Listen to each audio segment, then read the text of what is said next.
Selamat pagi anak-anak, kita bertemu kembali dalam pembelajaran kita hari ini pendidikan agama Kristen khususnya untuk kelas 8. Kita bersyukur karena kita bisa terus mengikuti kegiatan belajar dan juga mengajar. Hari ini mari kita siapkan hati kita untuk kita bisa mengikuti setiap pembelajaran kita hari ini.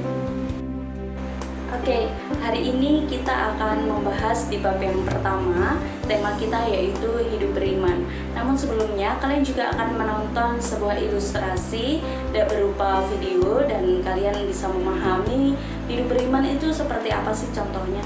Ini dia.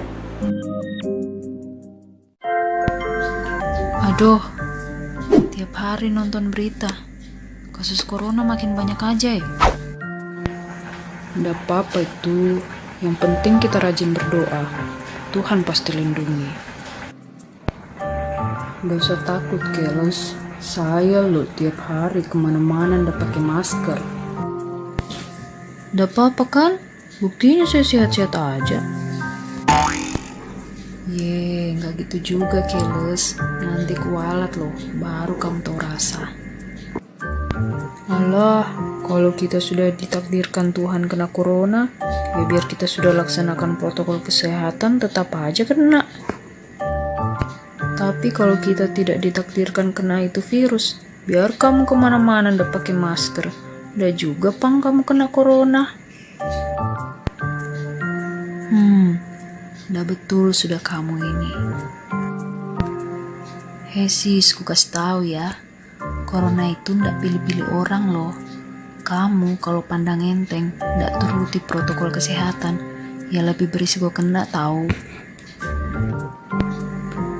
Tahu ndak kamu, dalam kitab Yakobus 2 ayat 17 dikatakan, jika iman itu tidak disertai perbuatan, maka iman itu pada hakikatnya adalah mati. Itu artinya beriman itu sangat diperlukan sis. Tapi kalau tidak disertai perbuatan, ya sia-sia imanmu. Kamu percaya dengan Tuhan, bahwa Tuhan pasti melindungi dan menjauhkanmu dari virus-virus jahat itu. Tapi kalau kamu tidak lakukan apa yang Tuhan kehendaki, ya sama aja bohong. Ya kah? Memang yang Tuhan kehendaki apa? Yang Tuhan kehendaki saat ini, kita yakin bahwa Tuhan pasti melindungi kita, tapi kita juga harus tetap menaati protokol kesehatan. Supaya iman kita tidak sia-sia, iman dan hikmat harus sejalan sis. Oke, saya paham sekarang. Makasih loh sis, udah ngingatin. Yoi sis. Oke anak-anak, demikianlah video yang bisa kalian tonton bersama berupa ilustrasi yang bisa menggambarkan bagaimana orang beriman di dalam menyikapi sebuah situasi dan juga keadaan yang mereka alami saat ini. Dan selanjutnya kita juga akan melihat secara lebih jauh berkaitan dengan hidup orang beriman. Kita akan bersama-sama membahasnya dan saya akan memandu kalian untuk bisa memahami dan juga mengerti tentang orang beriman, ciri-ciri dan juga bagaimana seharusnya sikap kita sebagai seorang beriman menghadapi setiap masalah dan juga keadaan yang menimpa kita.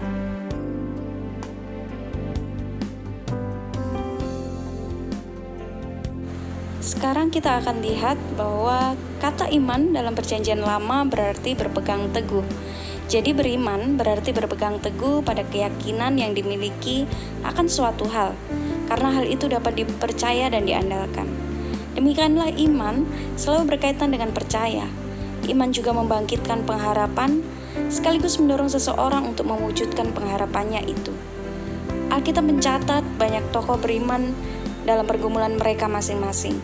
Salah satu tokoh Alkitab yang disebut adalah bapak segala orang beriman, yaitu Abraham. Dalam Ibrani 11 ayat 1 berkata, iman adalah dasar dari segala sesuatu yang kita harapkan dan bukti dari segala sesuatu yang tidak kita lihat. Artinya, iman percaya itu akan terlihat dalam perbuatan. Iman percaya adalah melihat dan meyakini sesuatu hal yang belum kita lihat. Misalnya, kepercayaan tentang Yesus yang tidak pernah kamu lihat secara fisik, namun kamu percaya padanya berdasarkan kesaksian Alkitab. Iman merupakan anugerah Allah yang dicurahkan bagi orang percaya dan berharap kepadanya, serta melakukan kehendak-Nya. Jadi, dalam iman ada unsur percaya dan pengharapan.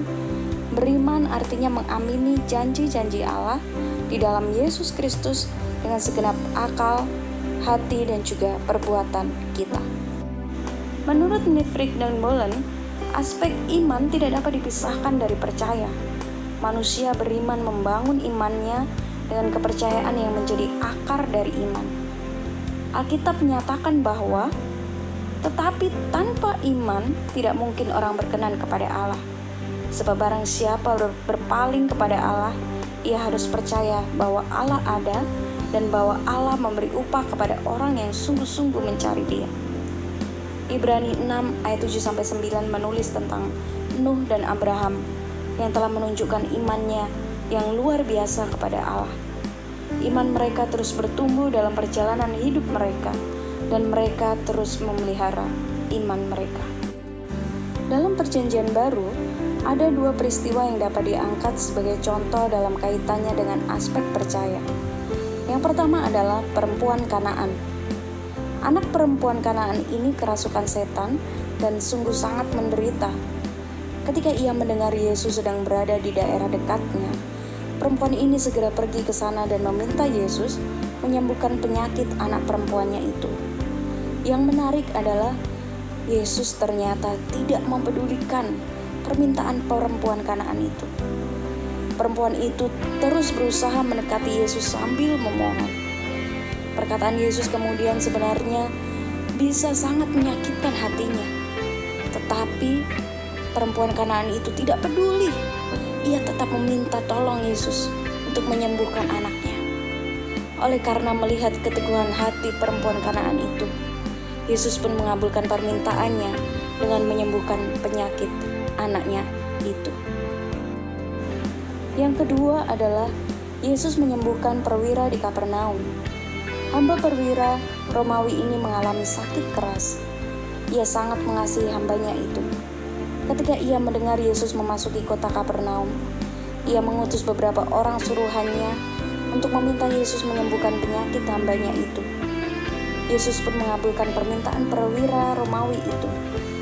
Pada waktu itu mengetahui bahwa Yesus bersedia menyembuhkan hambanya, justru perwira Romawi merasa dirinya tidak pantas menerima kehadiran Yesus di rumahnya. Ia hanya meminta Yesus untuk menyembuhkan hambanya itu dari jauh, karena ia percaya tanpa perlu datang ke rumahnya pun Yesus sanggup menyembuhkan hambanya. Demikianlah Yesus memuji iman perwira Romawi itu dan menyembuhkan hambanya yang sedang sakit. Kesimpulan dari dua buah cerita dalam Perjanjian Baru tersebut adalah apabila kita percaya dan berpegang teguh kepada Yesus dengan segenap jiwa, hati, dan akal budi, maka apa yang dikehendakinya atas diri kita pasti terjadi. Inilah pengharapan kita dalam iman kepadanya.